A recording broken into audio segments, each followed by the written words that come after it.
Alright, well hello, I'm Chris, and this is my 68 through 70 Chevelle headlight video. Alright, so today we're going to be going over all the parts for a 70 Chevelle. 68 through 70 should be exactly the same. 64 through 7, I think they use different springs and different original plastic things right here. Alright, so we're going to be going through all the parts, show you where I got them, the problems I had.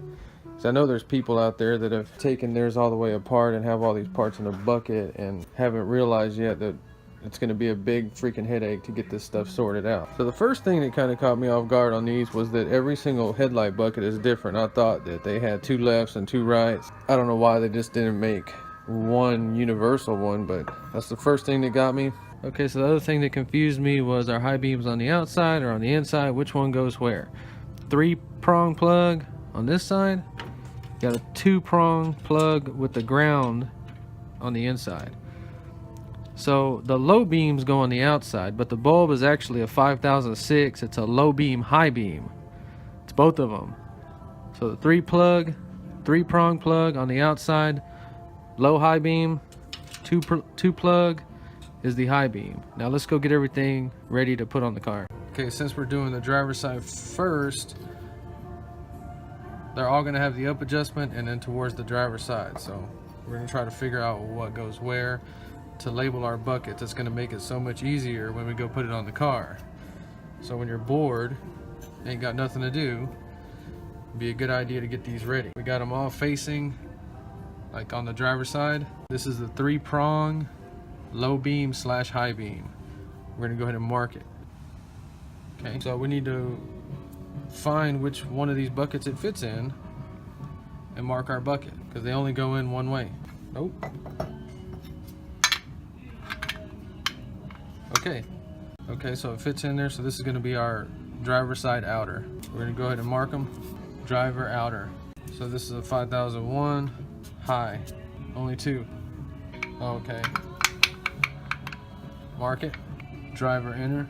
So now we're doing passenger, so we like they're in passenger side. Okay, passenger outer, passenger inner. So I also found it best to go ahead and install the rings and everything if yours is all apart, and go install the things complete on the car.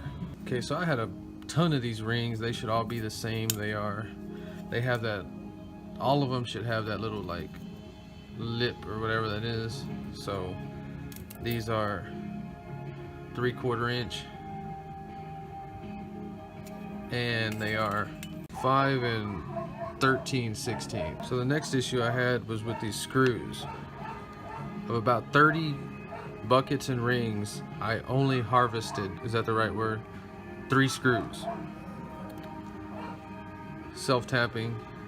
And I searched about a week for these screws and could not find them anywhere in magazines and hardware stores, so I had to replace them with something, and I found these.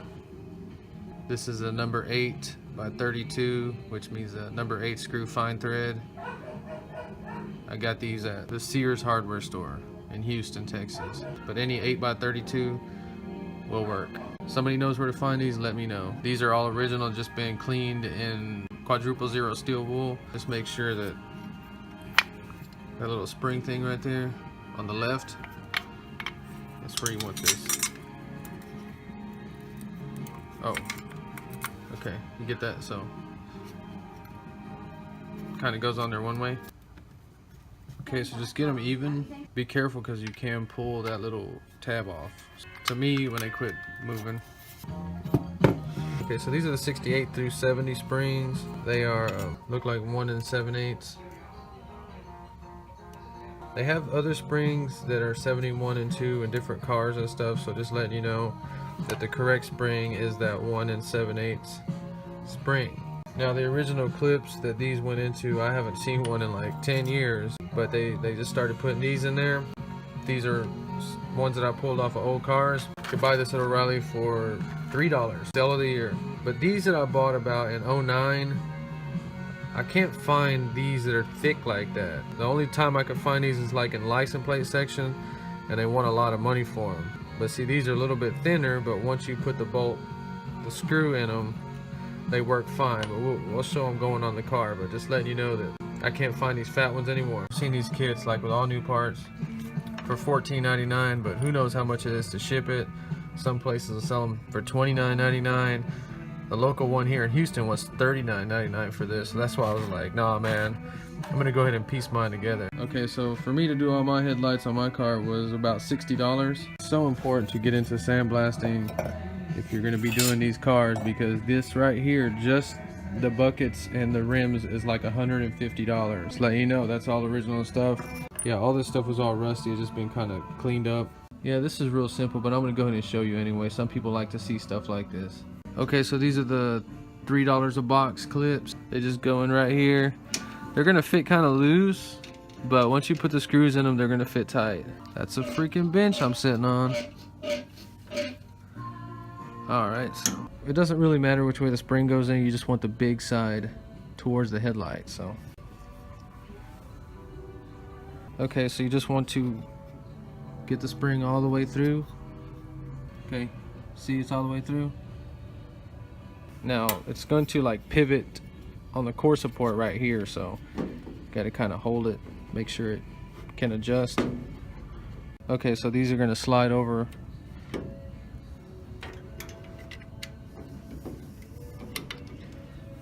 Now I'm not doing any adjustments in this video, but I will make an adjusting video if I find it difficult or more than just common sense when I get there. Hooked all the way through.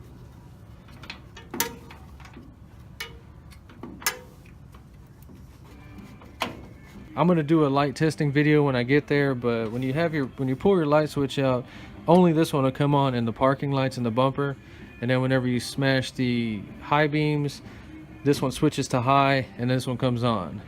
So they're both in there ready to adjust. Just make sure that everything looks right, like it's lined up. Okay, so everything looks good. You see the difference whenever you sandblast and paint everything and clean everything up. Okay, and please, if you're building one of these cars, resist the temptation to put weird futuristic headlights that do not belong on this car. You will think they look cool. I don't know about everyone else. Looks real good. I'm happy. One step closer to get this car on the road. Alright, well that's it for the video. I just wanted to really go over the parts and show people how it's done in case you have no idea. Thanks for watching. If you liked the video, please like and subscribe.